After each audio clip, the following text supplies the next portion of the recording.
दोस्तों, एक लड़का था, पृथ्वी पर लेटा हुआ था और उधर बादशाही की सवारी आ रही थी। तब वजीर ने कहा, बच्चे, एक तरफ हट जा, बादशाह की सवारी को आगे जाने दे। तब बच्चे ने कहा, कौन बादशाह? कैसा बादशाह? अरे, उस बादशाही में भय का डेरा लगा हुआ है। जो बचपन कुमार, जवानी अशांत रहने वाले कैसे बादशाह हो सकता है? बच्चे ने कहा, बादशाह तो मैं हूँ।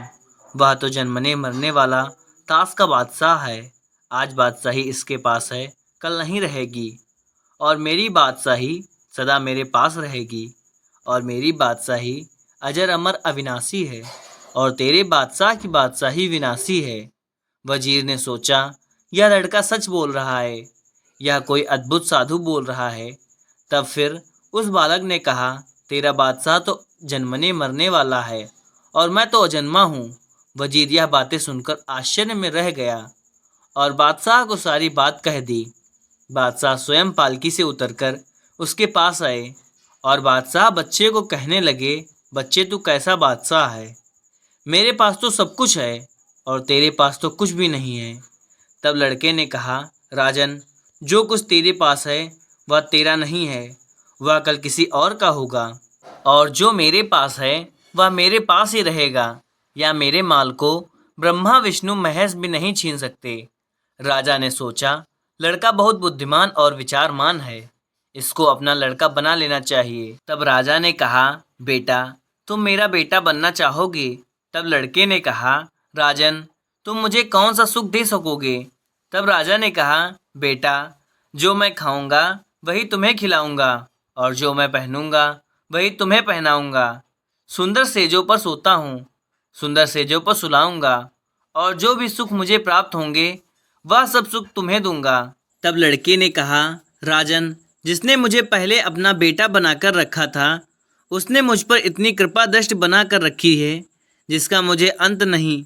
वह मुझे खिलाता है पर स्वयं नहीं खाता, मुझे सुलाता है पर स्वयं नहीं सोता, मुझे कपड़े पहनाता है पर स्वयं नहीं पहनता। क्या तुम ऐसा कर सकोगे? राजा ने कहा, मैं ऐसा नहीं कर सकूंगा। तब लड़का कहने लगा, पहले मालिक को छोड़कर दूसरा मालिक बनाना तो पहले मालिक को ही तो हीन है। तब राजा ने कहा, हाँ बच्चे, मैं भी खाऊंगा, तुम्हें भी खिलाऊंगा, मैं भी पहनूंगा, तुम्हें भी पहनाऊंगा। तब लड़के ने कहा, राजन, वह मेरे लिए सब कुछ करता है, अपने लिए कुछ नहीं करता। क्या तू ऐसा कर सकेगा? तब राजा ने कहा, मेरे बच्चे, क्या तू अपने मालिक के दर्शन करा सकते हो?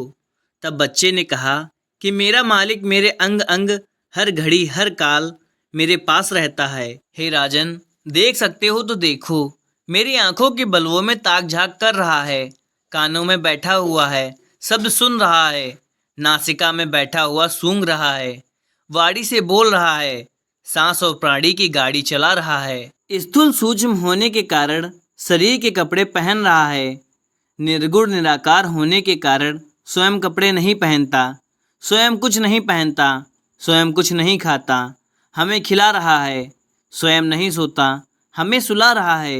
हे राजन, प्रत्यक्ष रूप से तेरे सामने है, पर तेरे जैसा देहाभिमानी राजा उसे प्राप्त नहीं कर सकते। तेरे मेरे में इतना ही अंतर है, तुम देखे में मानते हो और मैं आत्मा को मानता हूँ। शरीर को मैं मानने वाला जन्म मरण की ठोकरें खाता रहता हूँ और मैं आत्मा का निश्चय करने वाला सदा के लिए अजर अमर अविनाशी फल में निवास करता हूँ। और तुम मुझे 5 भौतिक शरीर समझ रहे हो। मैं 5 भौतिक शरीर नहीं, मैं पंचभूतों का भूतनाथ हूँ। जब तक तुम मुझे देहाभिमान का त्याग नहीं करोगे तुम उसको नहीं पा सकोगे। जिस पर उसकी कृपा दृष्टि हो जाती है वह अमंगल से मंगल रूप हो जाता है।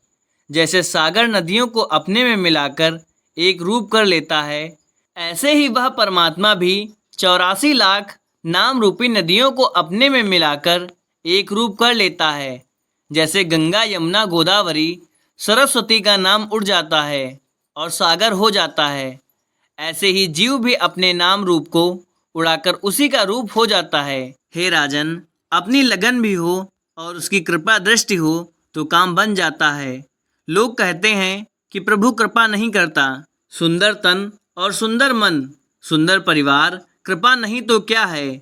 दोस्तों, अगर वीडियो अच्छी लगी हो तो एक लाइक शेयर जरूर करें। धन्यवाद।